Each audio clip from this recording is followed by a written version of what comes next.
The title of this topic is called Using Two Steps to Solve an Equation with Whole Numbers. It's probably at the beginning of your pre-algebra algebra course when you're learning to solve equations. First you start with one-steppers.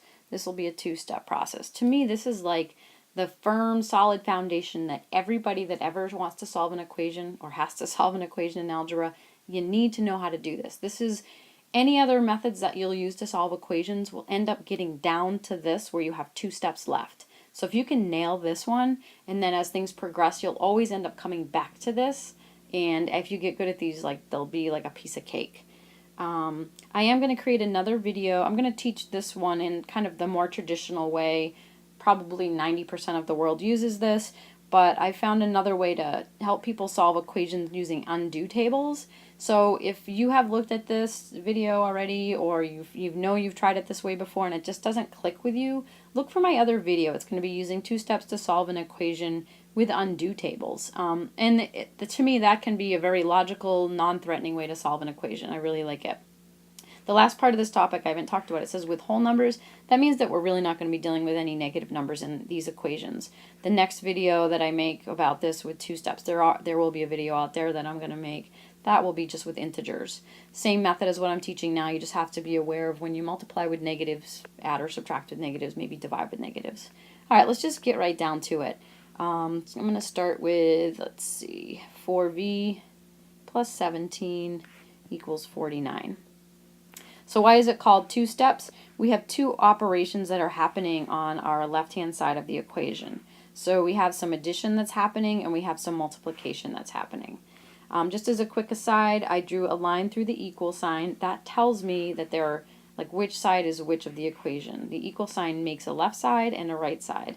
So when I say bring it to the other side, it means it needs to move across that equal sign. When you use two steps to solve an equation, you always look for any addition or subtraction to be undone.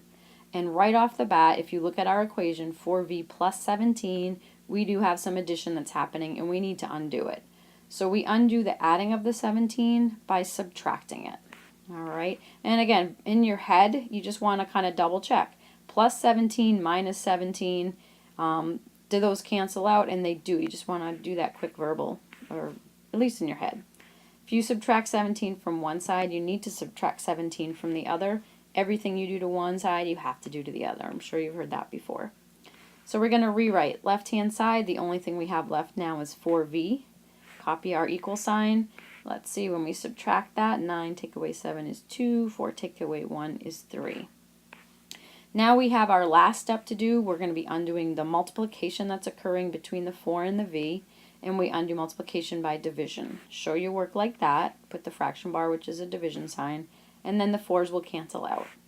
What you do to one side of the equation, you have to do to the other.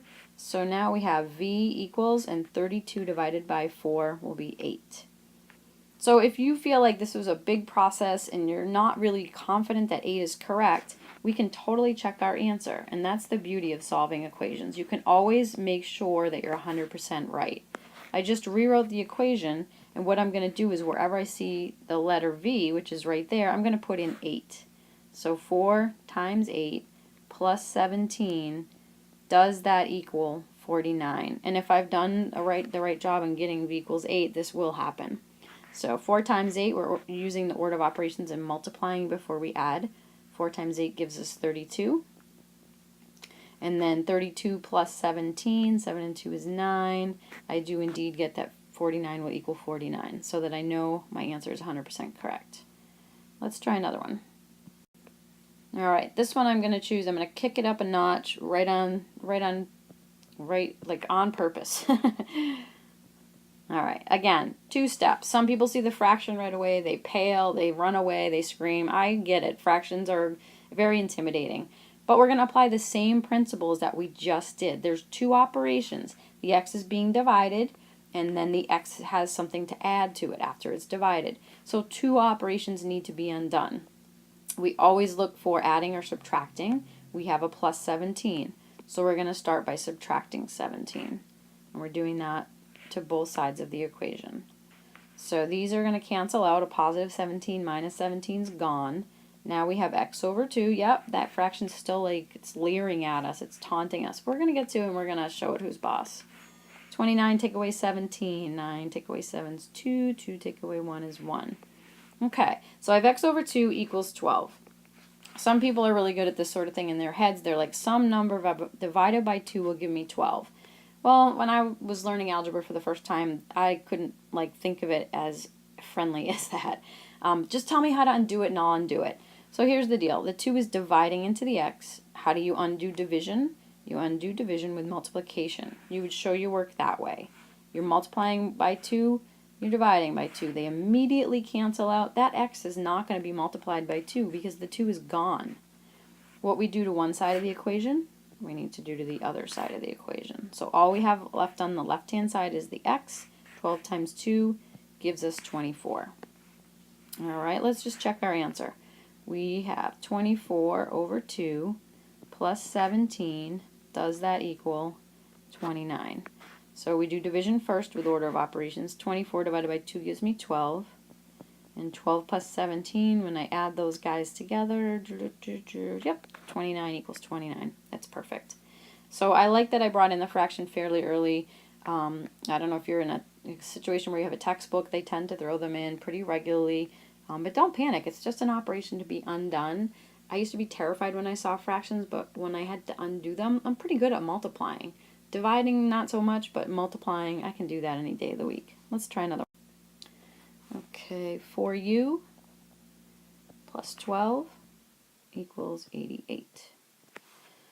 Okay, again, we're looking for any addition or subtraction first to undo. I have a plus 12. I'm going to undo that by subtracting it. You have to do it on the other side as well. Those will cancel. 88 take away 12. Well, 8 take away 2 is 6. 8 take away 1 is 7. Now, what happened to my u? It kind of looks like a W here. Sorry about that. So now I have 4 times u equals 76. I undo multiplication by division. Those 4's will cancel out, leaving me with u or a 1u. It doesn't matter which way you write it. And then 4 goes into 76. Let's see, that's once. Bring down the 6, that's 9. So it will be 19 times. So u will equal 19. Alright, I'm going to do another one of those fraction problems on the next screen. If you're feeling brave and you want to try just copying down the problem, hitting pause and working it out on your own, feel free. After that, I'll probably do one more problem. And if you need help, come find me. Next. Y over 2 minus 15 equals 2. I was just thinking that some people, when they see a problem like this, their instinct might be to start by getting rid of this 2 here. And that's completely valid. The reason why I don't teach that as being done as the first step is because if you're going to multiply it by 2 to get rid of it, you have to multiply the 15 by the 2 and this 2 by the 2. So people don't often remember to multiply every term. So that's why I teach it as just look for addition or subtraction to undo first and go from there. So we do have some subtraction here. We're subtracting 15. We undo that by adding the 15. And do that on both sides of the equation. So now we have y over 2 equals 2 plus 15 is 17. Now the last step I have is a 2 on the bottom of a fraction, which is just dividing into the y. The opposite of division is multiplication. Show your work that way. Immediately these cancel out, so the 2 isn't actually multiplying with anything. It's just there to cancel. And what we do to one side of the equation, we have to do to the other. 17 times 2 will give me 34. All right, I'll give you one more on the next slide, and that's it. And hopefully that will, let's see, let's do 23 equals 2x minus 15. Again, always look for the addition or subtraction to undo first. We have a minus 15, so you undo that by adding. 23 plus 15 will give me 38. 15's have canceled out. Now I just need to remove the 2, which is multiplying with the x, so we use division. The 2's cancel out. It's kind of a good feeling to cross things out. And then 38 divided by 2 gives us 19. Excellent. Again, if you looked at these videos and you're having flashbacks, maybe you're an older student, you're having flashbacks of like high school, or a teacher, maybe you're in high school and you're having flashbacks of trying to learn this before, I do have a video out there about undo tables with 2-step equations. So go take a peek at that and see if that helps at all. All right, I'll talk to you later.